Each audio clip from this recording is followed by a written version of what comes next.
depuis 2019 et je travaille dans le domaine de la simulation depuis un peu plus de temps maintenant, on va dire une vingtaine d'années. Alors pour aujourd'hui, qui est le groupe Royal Haskoning DHV? Donc c'est une compagnie hollandaise, une société d'ingénierie et de conseil indépendante, donc basée en Hollande. On travaille donc dans les domaines aussi bien que l'industrie, donc l'industrie manufacturière, tout type d'industrie. Dans le domaine de l'eau, le traitement des eaux, dans les stations d'épuration par exemple. Domaine maritime, on a une très grande implantation au niveau dans les ports dans le monde entier. Au niveau de l'aviation, alors ça peut être on est une entité côté aviation qui va s'occuper de tout ce qui est flux dans les aéroports par exemple. Dans l'énergie, la partie supply chain, on a une entité anciennement qui s'appelait Districon, qui s'occupe de la partie donc supply chain, et puis le développement rural et urbain. Le groupe représente environ 6400 collaborateurs dans le monde, avec des projets dans plus de 140 pays. Ce qui va nous concerner aujourd'hui, c'est que savoir qu'on a plus de peu près de 300 professionnels du numérique. Ça va concerner aussi bien la partie jumeau numérique basée sur la simulation, mais également des data scientists et d'autres spécialistes de digital. Alors un peu de contexte, pour ceux qui ne nous connaissaient pas, avant on s'appelait tout simplement l'ANER. Donc on a été racheté donc, en 2019 par ce groupe Royal Haskoning DHV. Et notre outil phare qui existe depuis maintenant les années 90, s'appelait Witness Horizon. Et on a eu une restructuration et maintenant on est regroupé sur la marque commerciale Twin. Donc Twin est une marque récente dans laquelle est inclus Witness, mais également d'autres outils. Et c'est plutôt de cela qu'on va parler aujourd'hui dans ce webinaire. Alors au milieu, vous avez un exemple de simulation Twin avec Witness. Alors on vous reviendra pourquoi simuler. Souvent, c'est pour comprendre ce qui se passe dans l'industrie, dans l'atelier. Quelles sont les causes et leurs effets? La simulation va permettre également de répondre à des problématiques de type que se passera-t-il si? Donc réaliser des scénarios. Et puis surtout, ça va permettre de prédire ce qui se passerait dans un monde virtuel avant de prendre la décision sur un monde réel. Côté organisation, donc dans le groupe Royal Haskoning DHV, on fait partie d'une business line digitale, donc elle va être regroupée différentes activités, notamment l'activité Digital Consultancy. Donc on a des spécialistes de la transformation digitale sous forme de conseils. Également Digital Solutions, où là on va vous proposer donc des solutions numériques packagées avec de la simulation et d'autres composantes. Et Digital Twin, où la partie Twin avec les outils numériques tels qu'on vous les présenter maintenant.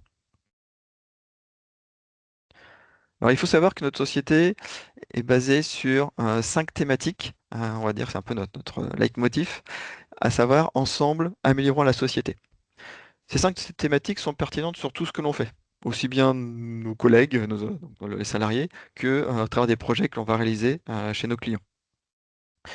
Et en fait, quand on réalise un projet, et avant même d'ailleurs de commencer un projet, on va le cartographier sur ce schéma qui est sur la droite. Alors ça peut être un projet, un produit ou un service.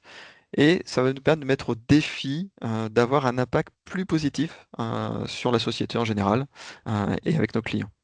Ces thèmes d'ailleurs sont des thèmes clés au travers de l'humanité au sens large, à savoir les 5 suivants. Le changement climatique.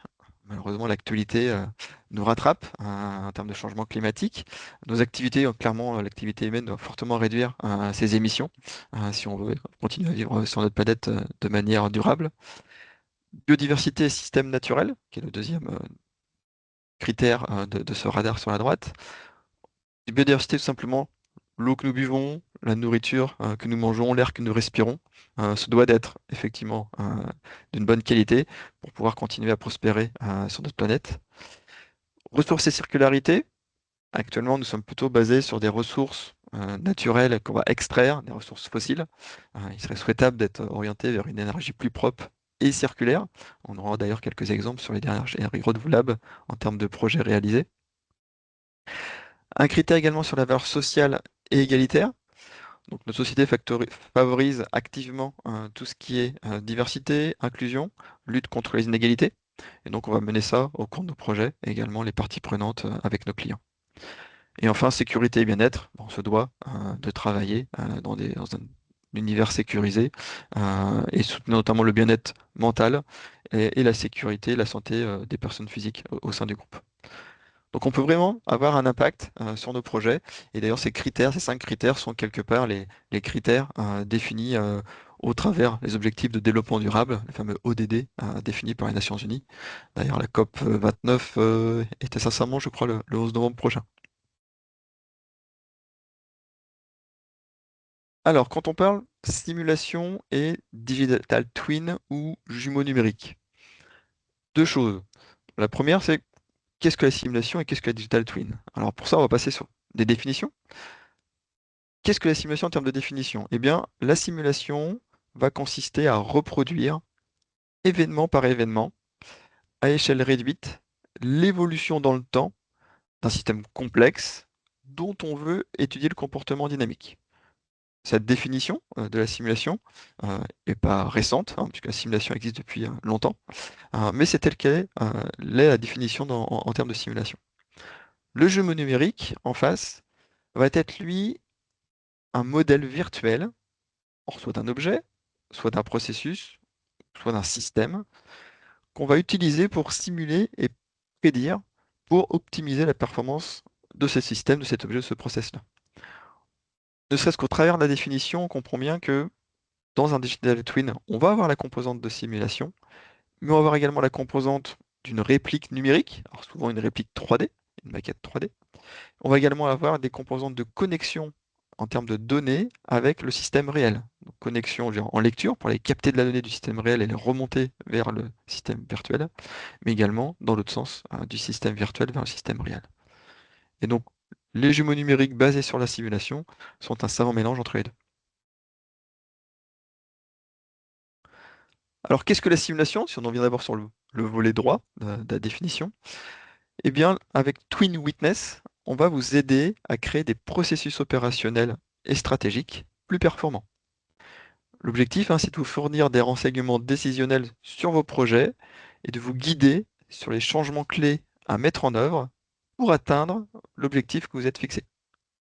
Donc, la simulation est une représentation virtuelle, ici dans l'exemple simplement de dimension, de votre environnement, et vous allez vous demander si quelque chose change, alors qu'est-ce qu'il va se passer? Et vous allez trouver la réponse, toujours dans cet environnement virtuel, avant d'aller effectuer la modification dans le changement, dans le monde réel. L'idée, vous pouvez faire ce qu'on appelle de la détection très précoce d'erreurs, puisque si quelque chose ne se passe pas bien dans le monde virtuel et que ça vous coûterait potentiellement des millions, vous allez pouvoir le détecter très tôt. Alors pourquoi on simule? Ces 3 mots-clés qui sont sur la droite. Tout simplement parce que les systèmes sont complexes et de plus en plus complexes, hein. Les projets sur lesquels nous travaillions il y a 20 ans étaient bien moins complexes qu'aujourd'hui. Il y a également beaucoup de variabilité dans les systèmes. Alors, de la variabilité, ça peut être tout simplement des variabilités dans les temps de cycle, mais pour également y avoir de la variabilité au niveau des phénomènes qui se produisent dans un process, dans le sens où on peut avoir des distributions statistiques pour représenter des phénomènes aléatoires. Et puis on a également des sujets extrêmement connectés, de nouveau dans une industrie de manière générale. Vous allez retrouver la partie production, la partie logistique, tout ça est mêlé entre eux, la partie maintenance. Et l'idée, c'est d'avoir effectivement tout ça regroupé dans un même et unique support qui est cette représentation virtuelle. Voilà pour la simulation. Maintenant, la définition de notre digital twin. Alors, en termes de définition digital twin, on va retrouver donc de jumeaux numériques, on va retrouver des centaines. À un niveau très élevé, les jumeaux numériques permettent de connecter, on va dire, les personnes qui connaissent leur métier, les processus et la technologie.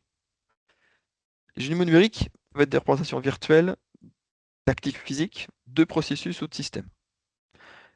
Ce schéma permet de représenter clairement notre définition, à savoir que sur la gauche, vous allez avoir le monde réel, tel qu'il existe aujourd'hui, et complètement à droite, le monde virtuel, tel qu'il sera demain.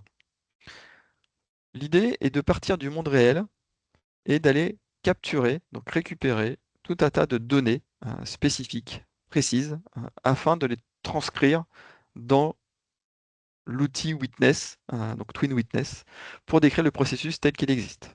Bien évidemment, derrière cette capture d'informations, on va retrouver des technologies, telles que Internet of Things, donc tout ce qui est IoT, pour récupérer des informations.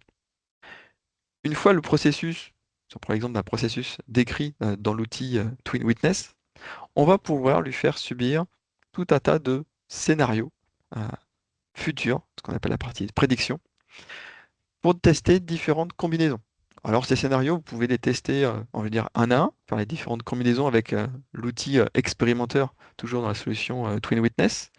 Vous allez pouvoir donc tester différentes combinaisons, il peut y en avoir une dizaine, une centaine, mais très vite, si vous avez un nombre de combinaisons très élevé, vous allez pouvoir vous appuyer sur deux autres technologies, l'optimiseur, ou au sens opérationnel du terme, de recherche opérationnelle du terme, vous allez pouvoir utiliser des heuristiques d'optimisation afin de vous fixer un objectif et de chercher réellement l'optimum. Ou bien une autre manière de faire, et si vous avez un grand nombre de scénarios, eh bien c'est de les réaliser non pas, je veux dire, en local sur un poste chez vous, mais de les réaliser tout simplement dans le cloud avec Witness.io. Et donc grâce à toutes les machines virtuelles que vous pouvez souscrire dans le cloud, qu'on est supporté par Microsoft Azure dans ce cadre-là, vous allez pouvoir réaliser des milliers et des milliers de scénarios dans le cloud et comparer du coup les résultats entre eux. L'idée étant, au travers de tous ces scénarios, d'imaginer quel serait le futur monde de demain. Sur la base de ces scénarios, on va pouvoir fournir une prescription. Parmi tous les scénarios joués, finalement, quels sont ceux qui semblent pertinents par rapport à l'objectif qu'on s'est fixé, et de décider sur le meilleur ou le scénario préféré pour le retranscrire dans l'outil Witness afin de visualiser intégralement l'impact de ce scénario sur le système, toujours virtuel. Et une fois que le système est validé, que les objectifs sont validés et que l'ensemble des paramétrages est bien correct, on va pouvoir ensuite implémenter la solution et faire le réel changement dans le monde réel. Cette boucle-là, monde réel, capturation des données, description, prédiction, réaliser des scénarios, puis prescription, décide du choix retenu et implémentation dans le monde réel, c'est une boucle qui peut s'écouler à l'infini avec une maille de temps hebdomadaire par exemple en fonction des modifications. Voilà notre vision du digital twin, du jumeau numérique basé sur la simulation. Alors quand on parle de facteurs de développement durable dans l'industrie, on va parler de différents thèmes. On va parler notamment de responsabilité sociétale, avec les objectifs de l'entreprise, les attentes des différentes parties prenantes. On va également parler d'impact environnemental, en termes d'émissions, de déchets et de consommation des ressources, et également d'avantages économiques, économie de coûts, et par rapport aux réglementations, comment se conformer aux nouvelles réglementations, on peut avoir des trajectoires carbone zéro, comment effectivement mettre en œuvre pour avoir une industrie propre dans les années à venir. Maintenant, sur ces trois thématiques-là, il est clair que quand on applique les jumeaux numériques basés sur la simulation dans le domaine du développement durable, c'est plutôt sur les deux derniers qu'on va avoir une plus-value. Et d'ailleurs, si on reprend ces deux derniers-là sur quelques exemples, je ne vais pas tous les citer, tellement il y en aurait, mais juste quelques-uns. Où est-ce que la simulation, du coup, et les jeux numériques peuvent avoir un impact sur la durabilité? On va avoir l'optimisation des ressources. Donc là, clairement, sur estimer comment réduire les déchets et améliorer l'utilisation des ressources. L'efficacité énergétique. Ces dernières années, le coût et la facture énergétique sur certaines industries est extrêmement élevé. Et donc l'objectif de ces projets est de voir comment est-ce que les jumeaux numériques peuvent aider à suivre plus proprement la consommation énergétique et réduire notamment les pics qui peuvent causer problème en termes de coût. La réduction des émissions, notamment par rapport au règlement et à l'émission de l'empreinte carbone. L'optimisation des transports. Alors, transport polluant dans le cas de carburant, mais d'une manière plus générale, l'optimisation des transports, éviter des kilomètres inutiles en améliorant tout ce qui est flux logistique. La gestion de l'eau, minimiser la consommation et prévenir tout ce qui est gaspillage, sur des notions de fuite. L'énergie renouvelable, on disait tout à l'heure, actuellement on est très focalisé sur les énergies fossiles, l'objectif étant de partir sur des énergies dites renouvelables, comment créer cette énergie, comment mettre en place les différents systèmes, et notamment le stockage de cette énergie-là. Alors, je vous ai présenté 6 thématiques. On pourrait aussi rajouter le packaging, comment gérer la solution de packaging avec le retour et la réutilisation des packaging pour minimiser leur consommation.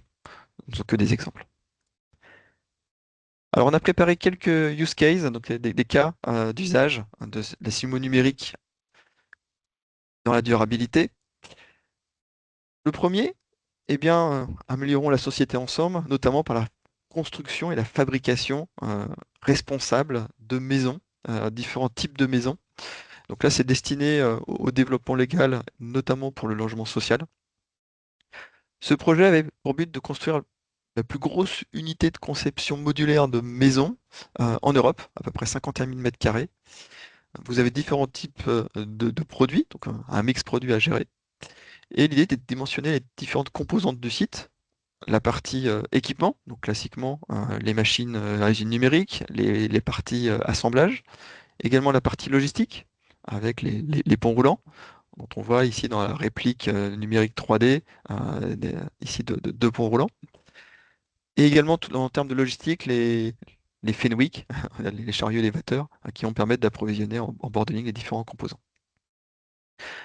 Ce projet est intéressant parce qu'il a été réalisé en collaboration avec une entreprise britannique, le AMRC, Advanced Manufacturing Research Center, qui sont également équipés de Twin Test depuis de nombreuses années et avec qui on travaille sur beaucoup de sujets, donc celui-ci notamment, mais également d'autres sujets, notamment sur les composites. Donc c'est un modèle vraiment complet, orienté vraiment sur améliorer la société ensemble au travers l'accession à un logement pauvre en consommation d'énergie et durable. Un autre cas maintenant, qui n'a plus rien à voir avec les maisons, la capture du CO2. Depuis quelques temps maintenant, nous avons cette technologie disponible, à savoir capturer le CO2 dans l'atmosphère pour ensuite le liquéfier et l'emmener vers des destinations. Alors ici, dans cet exemple de projet que nous avons réalisé, les destinations sont principalement, donc le projet est au départ de la France, donc c'est un exemple français, et à destination des ports, notamment en Norvège, en Hollande et au Danemark. Ce projet est intéressant parce que cette liquéfaction du CO2 est très proche de projets que nous réalisons déjà dans le gaz naturel liquéfié, donc le LNG. Euh, tout ce qui est optimisation des plans de transport, optimisation du stockage, sachant qu'un objectif clair de ce genre de projet est de minimiser le rejet des CO2. Comme on le voit dans le schéma sur la gauche, hein, le but c'est de capturer le CO2 et ensuite de le stocker pour l'envoyer par bateau. Si pour des raisons qui arrivent aléatoirement, le bateau n'est pas là, le stockage est du coup insuffisant, on va rejeter le CO2 malheureusement dans l'atmosphère, et bien auquel cas on aura perdu entre guillemets dans l'équilibre du process, et surtout on aura des amendes pour rejet de CO2 dans l'atmosphère.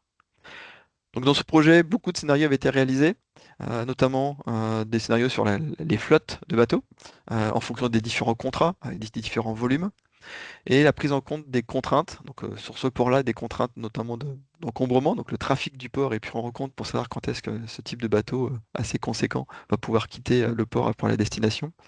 Et puis également les variations liées à la météo, donc tout ce qui est vague, vent, je reviendrai un peu plus tard sur un autre sujet. On a des données historiques qui permettent d'avoir des prévisions fiables sur ces données-là. Donc vraiment un projet captation du CO2 pour réduire nos émissions euh, dans ce cadre-là. Sur les énergies renouvelables, ce projet porte sur le transport et l'installation de parcs éoliens flottants offshore, donc au large dans l'Angleterre. Je vous disais juste avant, effectivement, des données sur les ports, on en a beaucoup. En fait, on a un historique d'une trentaine d'années de données dans les différents ports, notamment avec d'autres filiales du groupe RHDHV, et c'est un outil qui s'appelle MidOcean, sur laquelle on va pouvoir s'appuyer pour avoir des données statistiquement fiables sur l'historique, mais sur lesquelles on peut également faire des projections. On voit effectivement des variations à venir euh, grâce à de l'extrapolation de données, pour faire simple.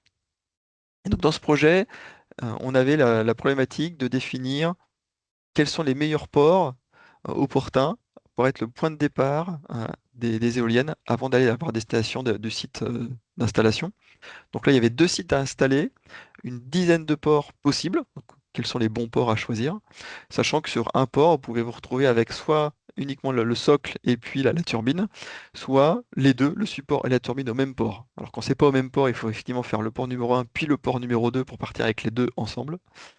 Ou alors vous avez tout au même port en point de départ. On a réalisé environ une centaine de scénarios. Et ce qui est intéressant dans ce projet, c'est que l'ensemble des résultats des scénarios a été stocké dans un livre de scénarios numériques. Ce qui était le livrable final du client a été finalement ce livre, dont on voit effectivement quelques images en bas à droite, où du coup on va retrouver tous les scénarios qui ont été joués. L'objectif de cette flux entre les ports et les parcs offshore et de trouver une fenêtre météorologique convenable afin d'assurer la livraison des éoliennes.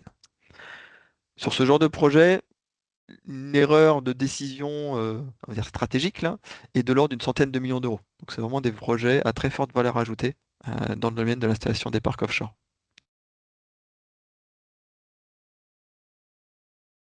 L'augmentation des coûts de l'énergie. C'est un vaste sujet d'actualité. Les jumeaux numériques vont pouvoir nous aider à suivre la consommation énergétique des différents équipements et se poser des questions sur comment améliorer cette consommation énergétique. Alors, ce qu'il faut savoir, c'est que la consommation énergétique, un peu comme chez vous en tant que particulier, on a un contrat en termes de puissance. Et si vous dépassez, sur une période de pointe de consommation, au pire, vous aurez votre compteur Linky qui va sauter, vous le redémarrez. Dans le domaine industriel, vous n'aurez pas de compteurs qui vont sauter, mais ce pic de pointe d'activité, de consommation d'énergie, va vous coûter cher.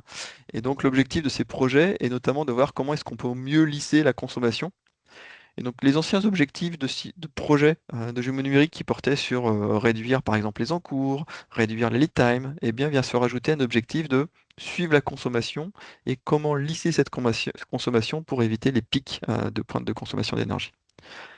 Donc, ce projet réalisé dans le domaine de l'agroalimentaire euh, a permis notamment de tester différents mix produits par rapport à un carnet de commandes donné pour réorganiser, et donc réordonner ce mix produit et minimiser cette pointe-là, et donc au final le coût total de l'énergie absorbée par le système.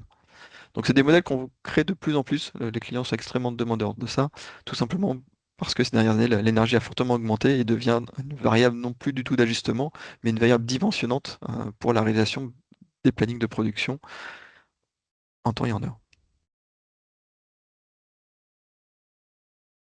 On revient sur l'éolien. Cette fois-ci sur la fabrication, c'est-à-dire qu'on a vu tout à l'heure, effectivement, une fois qu'on a récupéré le support et la turbine, il faut l'emmener sur le parc offshore. Mais avant ça, il faut les construire. La fabrication de ces éoliennes est quelque chose de monstrueux. Donc on a à peu près, voilà, cet exemple-là, c'est 60 mètres de haut, 6000 tonnes. C'est des assemblages extrêmement complexes avec des niveaux de nomenclature à 7 ou 10 niveaux. Donc c'est des niveaux en termes de hiérarchie de nomenclature. Et quand ce genre de projet est à construire, le site de production doit faire face à une phase de ramp-up, donc de montée en puissance, et puis à la fin du contrat de ramp-down, donc de perte de production, réduction de la production, et vous avez différents contrats au cours de différentes années. Donc comment gérer ça, sachant que cet assemblage étant complexe, alors c'est pas juste des liens de précédence avec un simple Gantt chart, vous allez avoir des notions de ressources partagées, vous allez avoir des notions de compétences, vous allez avoir des notions de courbe d'apprentissage, vous allez avoir des pannes sur vos équipements, euh, il n'y a pas d'autre outil que un jumeau numérique basé sur la simulation qui peut permettre de faire des scénarios fiables et valider ces scénarios avant même de les concevoir. On a à peu près une centaine de projets en parallèle, donc c'est impossible de le faire autrement que par simulation. Et donc ce projet a permis vraiment aux clients de valider un, un plan d'investissement sur l'usine et les bons moments pour lancer les différents chantiers, donc les 100 chantiers de création donc les jackets qui sont les supports d'éoliennes dans ce projet-là, afin d'assurer leur livraison en temps et en heure au point de chargement du port. Il faut savoir que si le contrat n'est pas respecté, actuellement il y a des amendes, mais en plus il faut être à l'heure, vous avez cette notion de surestarie au niveau de l'armateur pour immobilisation du bateau alors que le produit n'est pas disponible. L'intérêt de ce genre de projet, c'est que la complexité d'assemblage avec ces niveaux d'hierarchie, tout ce que j'ai cité comme critères, eh bien, le modèle a été construit de manière ce qu'on appelle générique chez nous, et du coup peut être réutilisé par ce client pour d'autres projets, mais également de l'autre côté, côté voyage Koning, on peut utiliser ce projet pour d'autres systèmes complexes d'assemblage qui n'a rien à voir avec de l'éolien, mais qui pourraient être dans de l'aéronautique par exemple. Un dernier exemple, je parlais de l'air que nous respirons, de l'eau que nous buvons. Les stations d'épuration est un sujet à part entière. Ici, un jumeau numérique basé sur la simulation et d'autres technologies d'une station d'épuration. L'objectif, c'est quoi? Eh bien, comprendre et comment est-ce qu'on peut agir sur la maintenance des pompes, par exemple, de cette installation-là. Vous avez un flux continu qui arrive à traiter.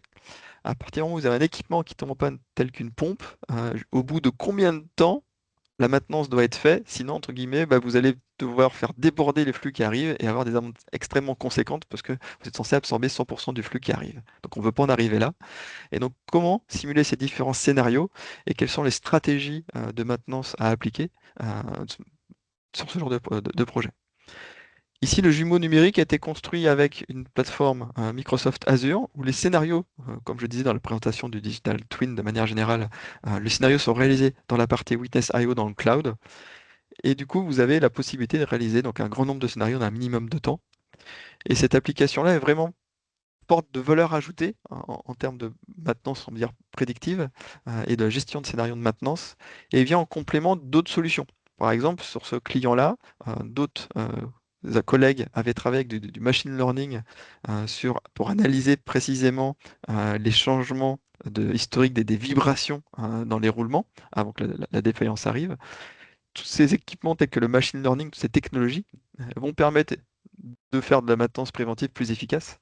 Mais la simulation vient aussi rajouter une couche de valeur ajoutée sur comment gérer tel ou tel scénario, quelles sont les bonnes stratégies. Donc c'est vraiment des technologies complémentaires qui permettent de donner des réponses spécifiques en fonction de la problématique posée. Voilà pour le dernier exemple. Conclusion, les jumeaux numériques basés sur la simulation peuvent jouer un rôle stratégique et opérationnel essentiel dans la réalisation des objectifs de développement durable et nous aider à améliorer la société ensemble. N'hésitez pas à nous contacter pour poursuivre la conversation et voir comment on peut vous aider à atteindre vos objectifs de durabilité. Si vous avez des questions, je vous invite à les poser directement dans le chat et je vais demander à ma collègue de me les poser puisque elle a accès à l'écran.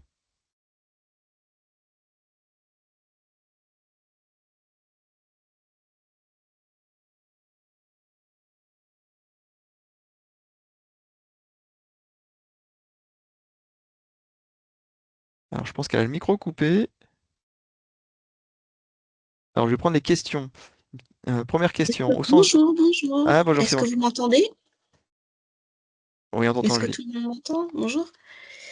Alors, il y a une question de monsieur Olivier Gonod. Alors, comment sont générés les scénarios? Par de l'IA ou par du calcul unitaire ou 3 points de suspension? Alors pour la génération des scénarios, vous avez plusieurs possibilités. Donc ça, dans la suite Witness, vous avez ce qu'on appelle l'expérimenteur. Et donc vous avez les deux cas, soit des calculs, comme vous dites, unitaires, donc des combinaisons de paramètres que vous souhaitez jouer, ou soit en apprenant des scénarios, donc du scénario joué précédemment, Witness va générer lui-même le prochain scénario, qu'on appelle des heuristiques, d'accord? Alors on n'est pas encore dans de l'IA, on reste sur des heuristiques, mais qui vont du coup jouer pour vous des scénarios futurs. Et on a par exemple la possibilité de demander dans cet optimiseur-là de trouver la meilleure scénario possible dans les 150 scénarios suivants. Donc après, la problématique vient se poser sur les optimums locaux, optimums globaux en fonction de l'algorithme que vous choisissez. Donc il y a vraiment deux possibilités, soit vous faites des combinaisons en mode calcul unitaire, quand il y a un petit nombre restreint, ça fonctionne bien, et quand vous avez un très grand nombre, il vaut mieux vous aider d'un heuristique qui va lui apprendre des scénarios précédents pour jouer les suivants. Deuxième question, alors de monsieur de La Fontaine François. Alors, sur le sujet énergie ou CO2, quelles applications avez-vous dans le monde de l'aéronautique?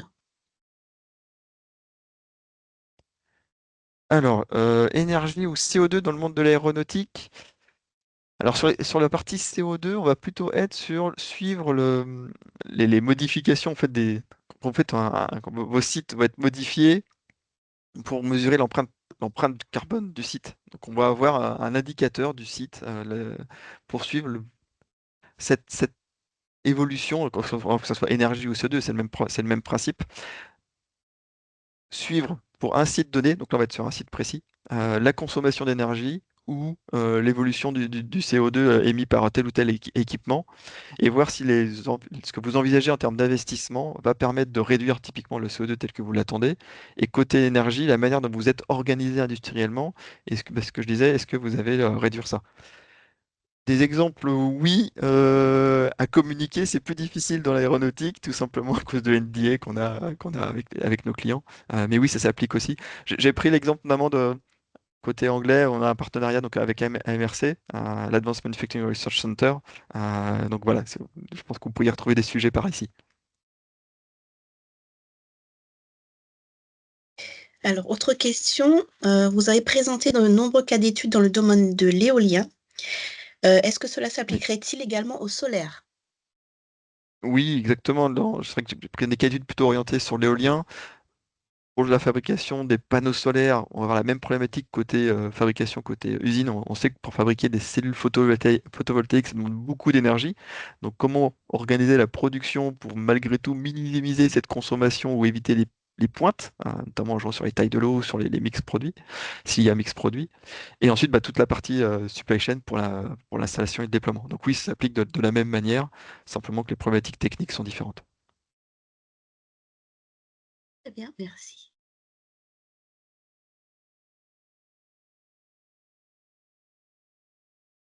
D'autres questions dans le chat? Alors, non, je ne vois pas d'autres questions. Est-ce que Écoutez, ce que quelqu'un aurait une question? je vous propose du coup d'arrêter le webinaire maintenant, et puis on vous enverra le lien d'enregistrement par email à tous les participants. Merci beaucoup, et puis à bientôt peut-être. Merci.